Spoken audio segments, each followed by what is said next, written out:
Hola a todos y bienvenidos un día más al canal. Hoy vamos a empezar con una serie de digitación y muchos pájaros. Hoy vamos a empezar con una serie de estudio de digitación y ornamentación que espero que les guste y sea de utilidad. Como ustedes saben, la gaita se estila a tocar de manera continua por el funcionamiento del fol. Entonces, para la repetición de notas, debemos utilizar técnicas como la que vamos a aprender hoy. El estudio del picado simple para la repetición de las notas. A veces adquirimos vicios en el toque o simplemente picamos con el dedo que nos resulte más fácil. Y esto hace que la prolijidad al tocar junto con otros gaiteros disminuya y el sonido de las notas no sea del todo limpio. Entonces, la repetición de las notas van a ser dada por ciertos dedos. Voy a hablar refiriéndome a la escala de Do, pero esto se puede aplicar a cualquier escala porque tiene que ver con los dedos utilizados. En las notas bajas como Si, Do, Re y Mi, vamos a picar con el dedo anular de la mano izquierda.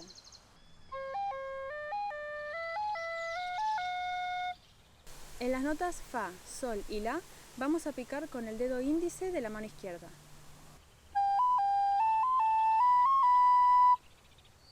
El Si y el Do abierto vamos a picarlos con el pulgar.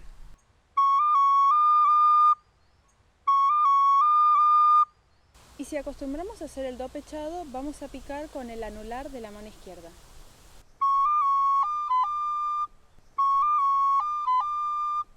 Bueno, entonces todo junto y lento sería así.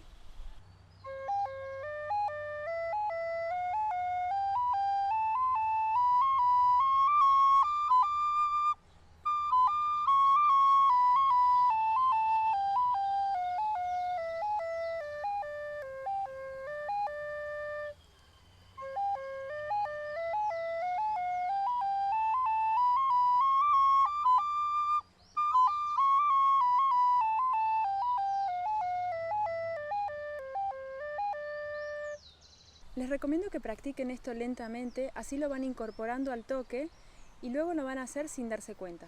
En la descripción del video les voy a dejar un link a una partitura de estudio en donde pueden encontrar todo esto que ya les marqué. Bueno, hasta acá el video de hoy. Espero que les haya gustado, que les haya servido y nos vemos muy pronto en el próximo video.